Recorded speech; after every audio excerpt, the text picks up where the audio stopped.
मैं doctor Anil Kumar जैफ,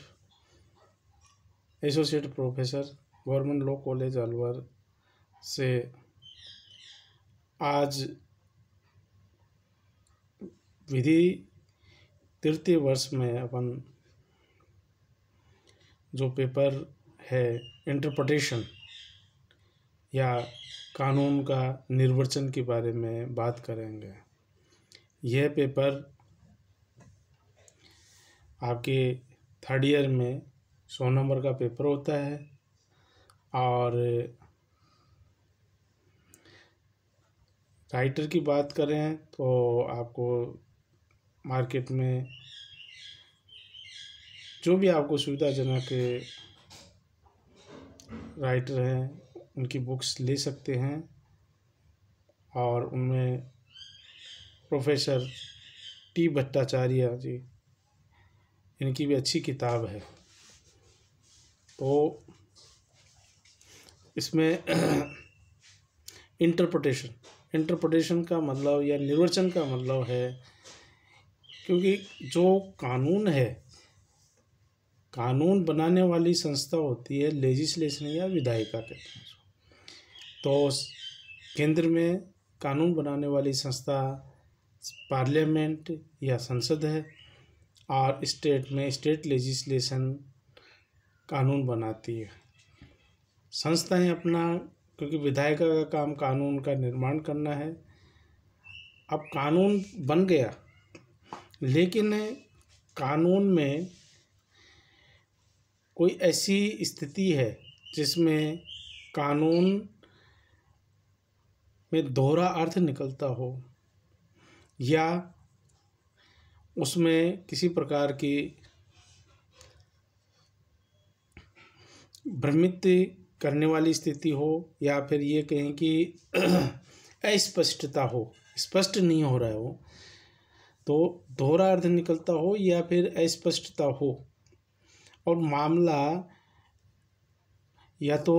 high court या supreme court के पास आता है,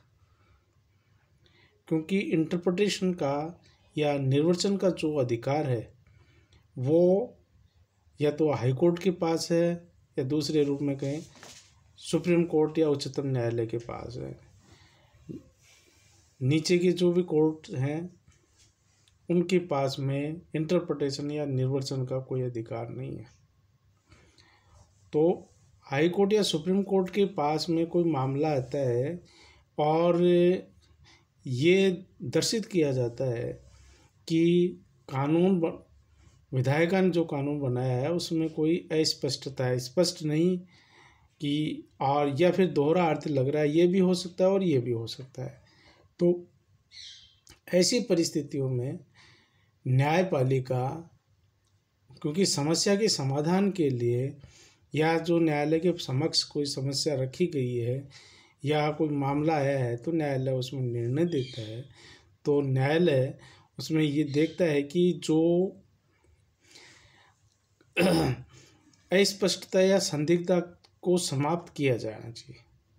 और ऐसा इंटरप्रिटेशन या जो अस्पष्टता या संदिग्धता को समाप्त करने के लिए जो न्यायपालिका द्वारा जो निर्णय दिया जाता है, तो ऐसा जो डिसीजन है वो जो डिसीजन न्यायपालिका निर्वचन करना कहा गया है। तो निर्वचन का मतलब है कि हाई कोर्ट या सुप्रीम कोर्ट के द्वारा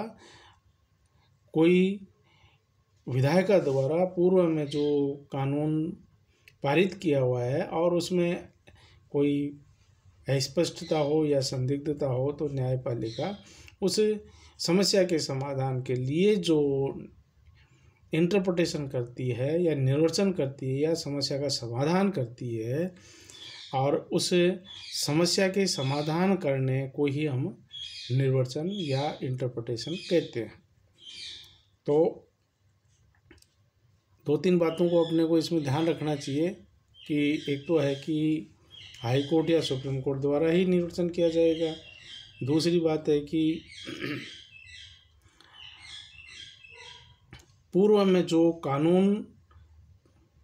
अस्तित्व में है उन कानूनों में ही न्यायपालिका अस्पष्टता या संदिग्धता को समाप्त करने के लिए निर्वचन का या इंटरप्रिटेशन की जो काम करती है, उसकी वजह से जो समस्या आई हुई है उसको समस्या के समाधान करने के संबंध में न्यायपालिका द्वारा जो कार्यवाही की जाती है। अब इस सब्जेक्ट में आपको ये बताया जाए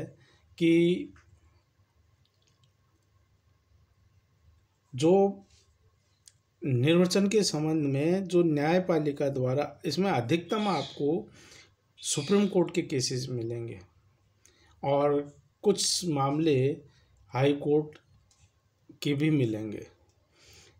लेकिन ये है कि इसमें थ्योरी के रूप में यही हम ये देखेंगे कि इसकी कुछ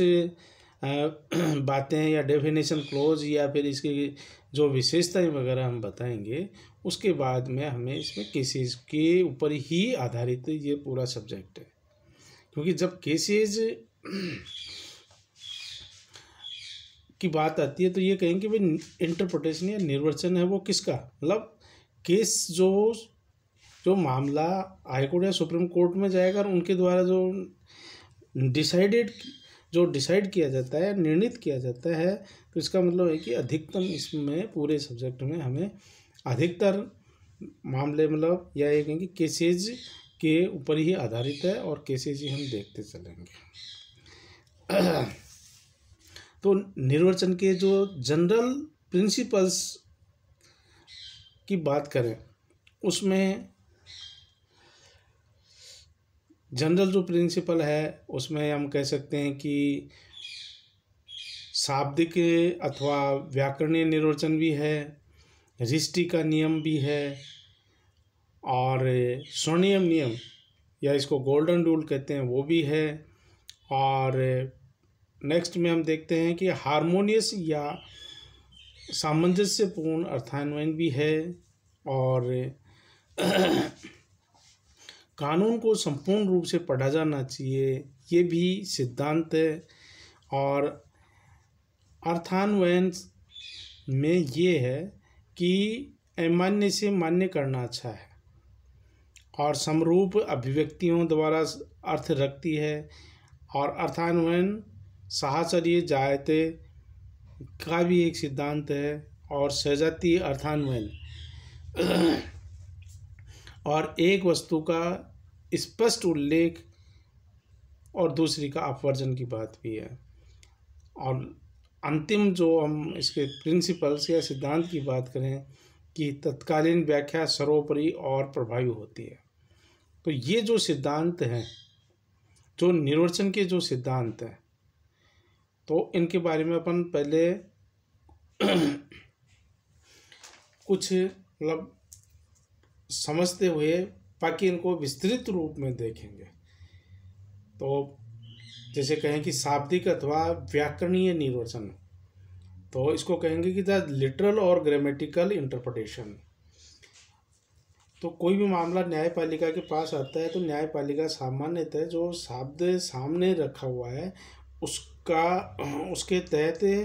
जो डिक्शनरी ये कहेंगे ग्रामेटिकल में जो भी ऐसे ही शब्दों को बराबर लेते हुए उस मामले को निर्णित करती है, जिससे कि उस समस्या का समाधान हो जाए। आगे नेक्स्ट में आपने जैसे देखा था अभी कि मिसचीफ या रिष्टि। अब रिष्टि है या मिसचीफ है कि कोई भी ऐसा कोई कानून जो पूर्व में था और उसमें कुछ बाद में कुछ कमियां रह गई और उस कमियों को दूर करने के लिए पार्लियामेंट ने या विधायिका ने काम क्या किया है और वर्तमान में क्या स्थिति है, ऐसा मिसचीफ या रिष्टि के तहत उसमें देखने वाली बात है। और इसके बाद है वो आता है आपके कि गोल्डन रूल या स्वर्णिम नियम। गोल्डन रूल का मतलब होता है कि जो भी